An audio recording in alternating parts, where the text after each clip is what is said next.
कितना धन कमाया है अपने जीवन में, ये बात पता करने के लिए ये देखा जाता है कि आपने कितना धन संचय किया है।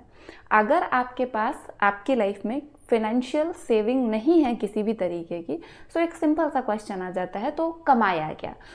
धन संचयन उतना ही ज़रूरी है हमारी लाइफ में, उतना ही एक इम्पॉर्टेंट टॉपिक है जितना कि आप कितना अर्न कर पाएंगे, कैसे अर्न करेंगे।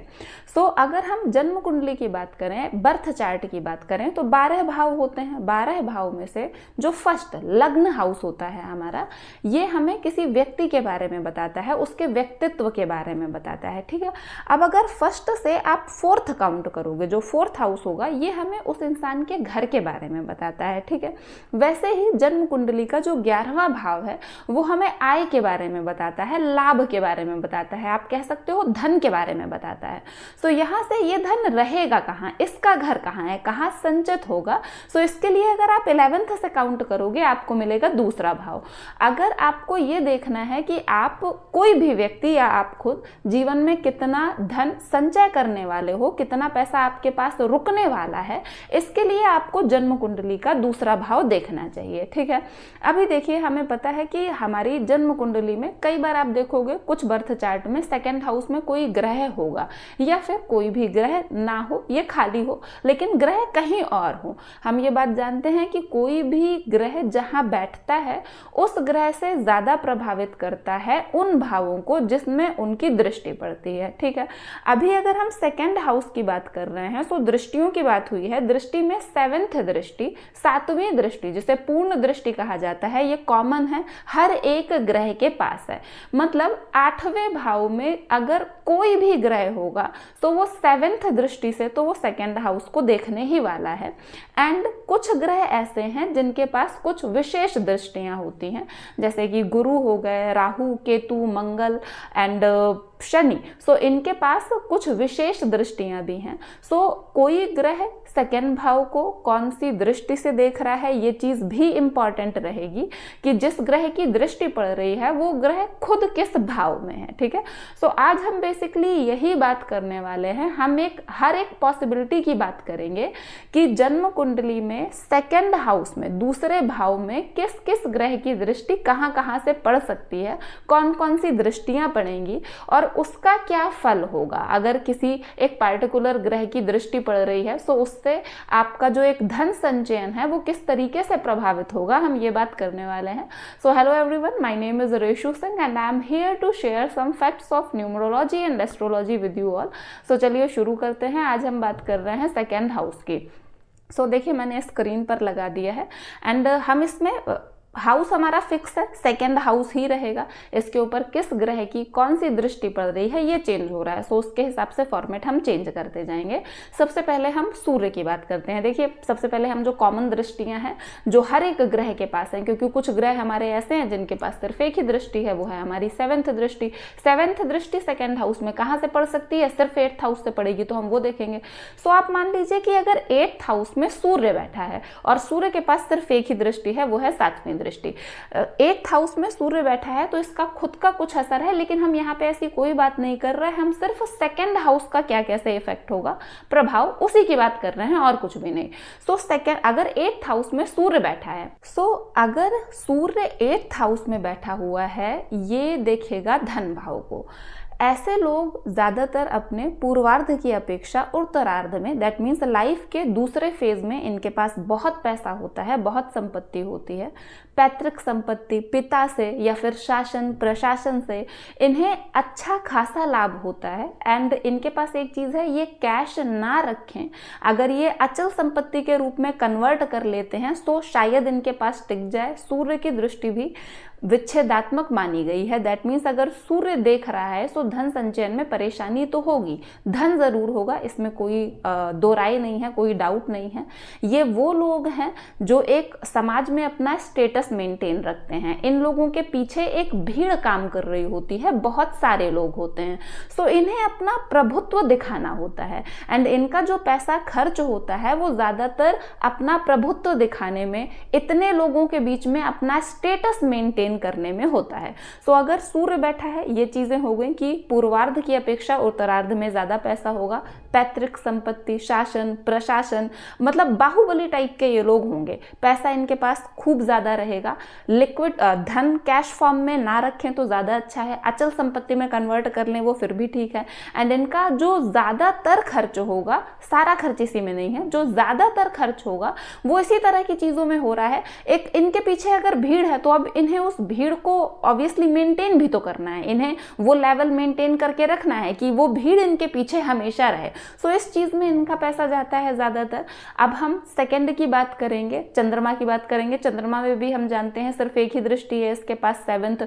सो चंद्रमा भी 8th हाउस में जब होगा सिर्फ तभी वो देख पाएगा धन भाव को। चंद्रमा है सो ऐसे लोगों के पास धन होगा, इसमें कोई शक नहीं है। माँ के आशीर्वाद से, माता पक्ष से धन इन्हें ज़रूर मिलेगा, लेकिन इनका धन कभी भी एक जैसा नहीं रहता, घटता बढ़ता रहता है। कभी इनके पास अच्छा खासा होता है, कभी थोड़ा कम होता है। सो ये एक वेरिएशन इसमें लगा रहता है। एंड एक दूसरी चीज़ है कि ये इनका जो धन खर्च होता है पूरी तरह से अच्छे से संचय नहीं हो पाता, उसकी वजह इनकी खुद की भावनाएं होती हैं। ये इतना ज़्यादा इमोशनल होते हैं, किसी की भी बातों में आके, भावनाओं में बह के, ये कहीं पे भी किसी की कुछ भी हेल्प कर देते हैं, तो उसकी वजह से इन्हें नुकसान भुगतना पड़ता है। अब हम नेक्स्ट मंगल की बात करेंगे। सो मंगल का हमें पता हाउस में है। इस तरह के लोगों के क्या पास होगा, इनके पास खूब पैसा होता है। मतलब ऐसा है कि ये लोग जिस भी काम में हो, जिस भी फील्ड में हो, वहां से इन्हें पैसा मिलता है। पैसे में कोई कमी नहीं रहती, कमी आती है धन संचयन में, क्योंकि इनका पैसा उसी तरीके से, देखिए मंगल जैसे सूर्य है हमारा, उसे राजा कहा गया, मंगल को सेनापति कहा गया। सो इनका कुछ हद तक वैसा ही हाल रहता है, लेकिन पूरी तरह से नहीं। ये दिखावे से ज़्यादा इनका पैसा किस तरह के काम में चला जाता है, लड़ाई झगड़े में, कोर्ट कचहरी में, लड़ाई झगड़े में चोट चपेट हो गया, एक्सीडेंट हो गया, सो उस तरह की चीज़ों में इनका पैसा ज़्यादा जाता है। एंड इन्हें पैसा जो मिलता है उसमें कहीं कोई कमी नहीं रहती, खूब पैसा मिलता है। आप समझ लीजिए मिट्टी से सोना निकालने वाले ये लोग हो जाते हैं। लेकिन जिस तरीके से इन्हें खूब पैसा मिल रहा होता है, उसी तरीके से उल फिजूल चीज़ों में इनका पैसा जाता भी है। जैसे झगड़ा हो गया किसी से, कोर्ट केस हो गया, अब इन्हें वकील को भी देना है, बहुत सारी चीजें होती हैं कि इन्हें पता ही नहीं चलता कि एक्चुअली पैसा जा कहाँ रहा है। देखिए अगर 11th हाउस में है मंगल और वहां से दृष्टि पड़ रही है इसकी धन भाव में, 2nd हाउस में, तो वहां पे ये होगा कि ये में भी नॉर्मल हो, इनका लड़ाई झगड़ा इतना बहुत ज़्यादा हाई लेवल पे ना हो। सो ये लोग दूसरों की बातों में आ जाते हैं कि ये कई जगह पे ऐसे पैसा लगा देते हैं, इन्वेस्ट कर देंगे या किसी की कुछ ले आएंगे घर या कहीं पे भी खर्च देंगे, सिर्फ दूसरों की बातों में आकर कि इन्हें वहां पर एक शो ऑफ करना है, एक मेंटेन करना है। अचानक से किसी की बातों में आ गए, सो इनका पैसा इस तरीके की चीज़ों में जाता है। ऐसे कहीं सोच समझ के अच्छे कामों में पैसा इनका खर्च नहीं होता, पैसा आता खूब है, लेकिन इसी तरह की फालतू वाली चीजों में निकल जाता है सारा पैसा। नेक्स्ट की बात करें तो बुध है। बुध के पास एक ही दृष्टि है, ये 8th हाउस में होगा तभी आपके धन भाव को देख पाएगा, 2nd हाउस को देख पाएगा। तो यहाँ पर अगर बुध है तो देखिए ऐसा पैसा आएगा भी। एंड हम जानते हैं बुध को राजकुमार कहा गया है। सो पैसा आएगा भी और ये लोग संचित भी कर पाते हैं। बुध अगर अच्छा है, अच्छी स्थिति में है तो इस तरह के जातक पैसा निकालेंगे, कहीं इन्वेस्ट करेंगे, कहीं और लगाएंगे, वहां से भी इनको प्रॉफिट मिलेगा। मतलब पैसा ये बर्बाद नहीं करेंगे और ज्यादा उसे अच्छा करेंगे अगर बुध अच्छी स्थिति में है तो। वहीं अगर बुध खराब हालत में है, मतलब इनका खुद का दिमाग ही सही से नहीं चल रहा, तब फिर इनका पैसा वेस्ट होने लगता है। गलत डिसीजन ये लेने लगेंगे, जो सोचेंगे कि जैसे यहाँ इन्वेस्ट हम कर रहे हैं, लेकिन इनका वो डिसीजन पूरी तरह से गलत हो जाएगा। कभी कभार शो ऑफ में भी आ जाएंगे। सो यहाँ पे बुध जब देख रहा होता है धन भाव को, सो बुध की खुद की स्थिति कैसी है इस चीज पर बहुत सारी चीजें डिपेंड कर जाती हैं। अगर अच्छी में है सो धन भाव के लिए बहुत फायदेमंद है, और अगर अच्छी स्थिति नहीं है तो धन भाव के लिए थोड़ा सा खराब रहेगा। गुरु की बात करेंगे। गुरु की दृष्टि वैसे तो हमेशा ही बहुत ज़्यादा अच्छी मानी गई है, लेकिन अगर गुरु 6th हाउस में है, सो 6th हाउस से बैठ के 2nd हाउस को देखेंगे। सो गुरु जब 6th हाउस से 2nd हाउस को देखेंगे, सो आपके पास आपका पैसा ज़्यादातर बेवजह की चीज़ों में ही जाएगा। आपको हमेशा ये शिकायत रहेगी कि पैसा रुक नहीं पा रहा है, पैसा संचित नहीं हो पा रहा। आपका लड़ाई झगड़े में जाए, कोर्ट कचहरी में जाए, आपके शत्रु आपको किसी तरीके से परेशान कर दें या फिर किसी बीमारी के इलाज में आपका पैसा जाए। आपके पास जो भी पैसा होगा, जो भी आप अर्न कर रहे होंगे, वो व्यर्थ की ही चीजों में जरूर जाएगा। अगर गुरु आपकी जन्म कुंडली में 8th हाउस में है, 8th हाउस में बैठ के वो धन भाव को देख रहे हैं, तो यहाँ पे क्या होगा कि यहाँ पे पैसा आपके पास रहेगा अगेन, लेकिन खर्च रिसर्च पर, फालतू के काम में, कई बार आप खुद ही एक्सपेरिमेंट करने लग जाते हो, या फिर तंत्र मंत्र में, धार्मिक कामों में भी ना एक शो ऑफ वाला, इस तरह वाली चीजों में आपका पैसा बहुत ज्यादा खर्च होता है। एंड आपको यहाँ पे भी एक ये शिकायत बनी रहती है कि पैसा किसी भी तरीके से सेव नहीं हो रहा, सारा खर्च हो रहा है। अगर 10th हाउस में गुरु है और वहां से बैठ के वो 2nd हाउस को देखते हैं, तो आप समझिए यहाँ पे आपके पास धन होगा, खूब धन होगा, अच्छा धन होगा और संचय भी हो जाएगा। कुछ लोग बोल सकते हैं कि अगर 10th नंबर की बात है तो मकर राशि हो गई, गुरु यहाँ पे नीच के हो जाएंगे, लेकिन यहाँ पे ऊंच नीचे जैसी कोई भी बात नहीं है। यहाँ पे सिंपल बात हो रही है कि कौन सा ग्रह की कौन सी दृष्टि जा रही है और उसका संचयन में क्या इफेक्ट हो रहा है। तो यहाँ पे गुरु नीच के होंगे नो डाउट, लेकिन फिर भी आपका धन संचय होगा, आपको पैसे से रिलेटेड कभी कोई प्रॉब्लम नहीं होने वाली। अब अगर वहीं शुक्र की बात करें, शुक्र 8th हाउस में है और वो देख रहा है धन भाव को, सो आपका फायदा जरूर होगा, ठीक है, आपको फायदा होगा, फीमेल साइड से आपको फायदा होगा। मे बी आपकी पत्नी या कोई भी स्त्री इन्वॉल्व हो, मे बी आप बिजनेस कर रहे हो, उसमें पार्टनर हो, किसी भी तरीके से, लेकिन आपको फायदा जरूर होगा, आप खूब धन होगा आपकी लाइफ में। लेकिन अब ये क्वेश्चन आ जाता है कि खर्च कहाँ होगा। सो खर्च अगर शुक्र बैठा है आपके 8th हाउस में, सो हो सकता है आपको गलत आदतें हों, बहुत ज्यादा गलत आदतें, कि जिसकी वजह से आप पैसा बचा ही नहीं पा रहे। दिखावा करने की आदत हो, फैशन वाली आदत हो, लग्जरी आपको ज़रूरत से ज़्यादा प्यारी हो कि आपको यही ना होश रह जाए कि कितना है आपके पास, आप कितना अर्न करने लायक हैं। इस चीज़ का ध्यान आपको रखना है। अगर आपके अंदर इस तरीके की बुरी आदतें नहीं हैं, दिमाग आपका बैलेंस्ड है, तो पैसा बहुत है, बढ़िया है, अच्छा है। लेकिन अगर ये बुरी आदतें हैं, क्योंकि यहाँ पे ये चीज़ मेंशन कर देना बहुत ज़्यादा ज़रूरी है, क्योंकि हमें पता होता है हम ये काम सही नहीं कर रहे हैं, उसके बाद भी कर रहे हैं, तो उसके परिणाम हमें भुगतने पड़ते हैं। अब हम शनि की बात करेंगे। अगर शनि 5th हाउस में है, तब वो 2nd हाउस को देखेगा, धन भाव को देखेगा।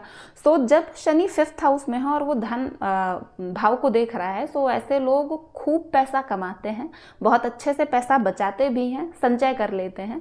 ये लोग अपने ज्ञान से, अपनी मेहनत से, अपने दम पर खूब पैसा कमाते हैं, कई बार जुगाड़ से भी पैसा कमाते हैं।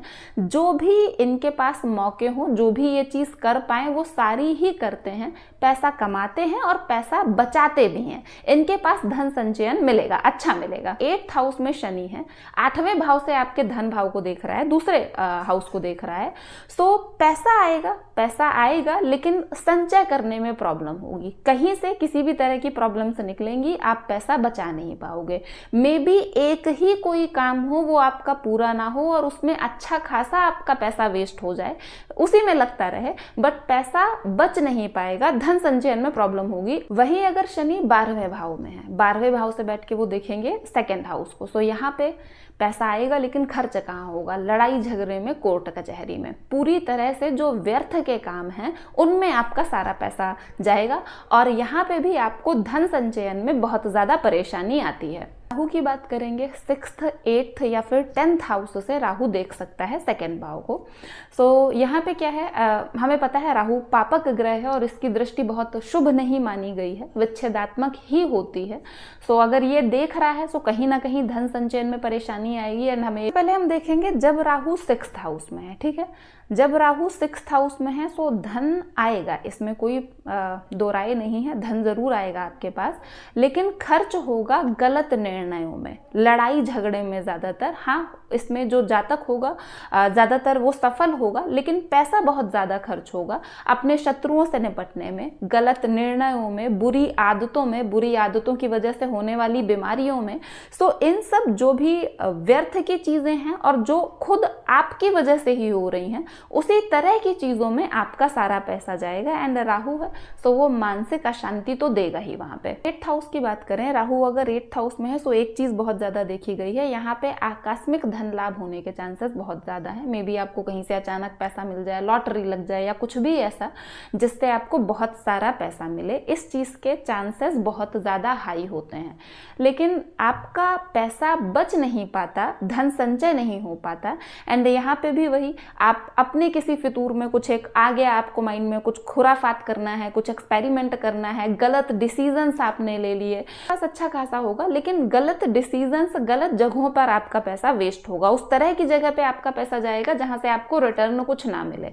जब भी आप कैलकुलेट करने बैठोगे तो एंड में आप देखोगे कि आपके पास किसी तरह की कोई भी सेविंग नहीं हो पाई, या हुई भी तो ना के बराबर हुई। जानते हैं जनता की बात हो रही है यहाँ पे। सो यहाँ इस तरह के जातक के पास कई बार आप देखोगे ऐसा कुछ होता भी है कि उसे बहुत ज्यादा धन, कई बार सबका धन उसे चाहिए होता है, कि बाकी सब लोगों का धन हो या किसी तरह का गलत काम हो, धन आता जरूर है, कोई डाउट नहीं है, एंड बहुत ज्यादा आता है, खूब धन आता है, लेकिन जिस तरीके से धन आता है उसका सोर्स ही गलत है, उससे उसी तरीके से वो धन खर्च भी हो जाता है, धन टिकता नहीं है पास में।